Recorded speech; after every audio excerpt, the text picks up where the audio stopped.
एकदा एका अस्वलाने झाडामागे लपून सिंहाला जंगलात फिरताना पाहिलं. जंगलचा राजा सिंह जंगलात रुबाबात फिरे. थोडंसं चालून मग पुन्हा एकदा मागे वळून बघे. अस्वलाला वाटलं, आपणही जंगलचा राजा व्हावं. सिंहासारखं रुबाबात फिरावं. अस्वलानं ठरवलं, आता आपण रोज सिंहाचा पाठलाग करायचा. तो कसा चालतो, तो कसा बसतो, तो कसा खातो, तो कसा फिरतो, हे नीट पाहायचं. मग आपणही तसंच करायचं. जंगलचा राजा व्हायचं. तेव्हापासून रोज ते अस्वल सिंहाच्या पाळतीवर राहिलं. लांबून झाडामागून सिंहाच्या बारीक सारीक गोष्टी पाहू लागलं. सिंहाचं ऐटीत चालणं, झाडाखाली त्याचं डौलदार बसणं, सिंहाची भरदार आयाळ, त्याचं राजा सारखं जंगलात फिरणं. पण 4-5 दिवसात अस्वल कंटाळलं. अस्वलाला वाटलं, खरं म्हणजे जंगलचा राजा मीच व्हायला पाहिजे. कारण सिंहापेक्षा मी जाडजूड आहे. सिंहाला तर फक्त मानेवरच आयाळ आहे. माझ्या तर सर्व अंगावर सिंहासारखी आयाळ आहे. आणि मी पण झाडाखाली डौलात बसतोच की, जंगलामध्ये फिरतोच की. पण मला सिंहासारखं चालता येत नाही म्हणून मी जंगलचा राजा होत नाही.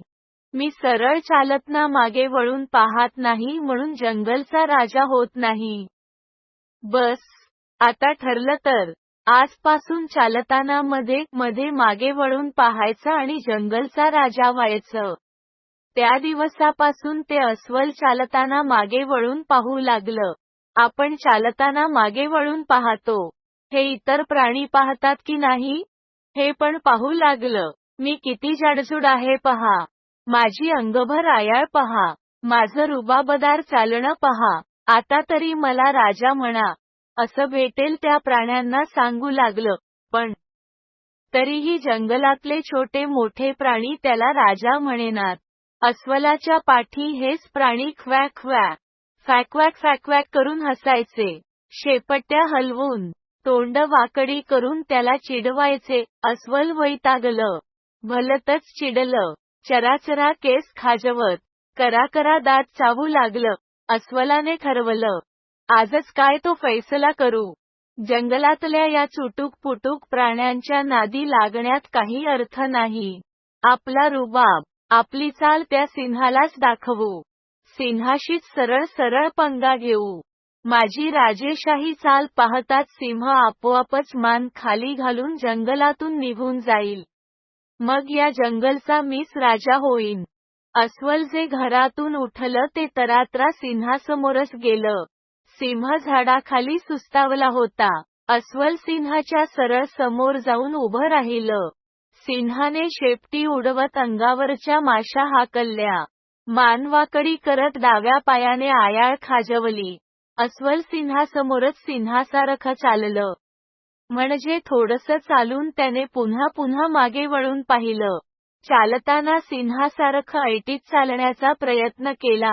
आता हा कोण नवीन रुबाबदार राजा, असं म्हणत सिंह चवताळून उठेल. किंवा आपली ऐटबाज चाल पाहून सिंह हे जंगल सोडून पळूनच जाईल, असं अस्वलाला वाटलं होतं. पण सिंहाने अस्वलाकडे पाहिलंही नाही. त्याला काही किंमतच दिली नाही.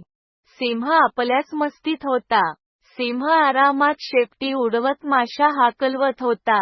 आता मात्र अस्वल भलतं म्हणजे भलतंच चिडलं. त्याच्या अंगावरचे केस ताठ झाले. त्याने उजव्या हाताची नखं झाडावर करा घासली.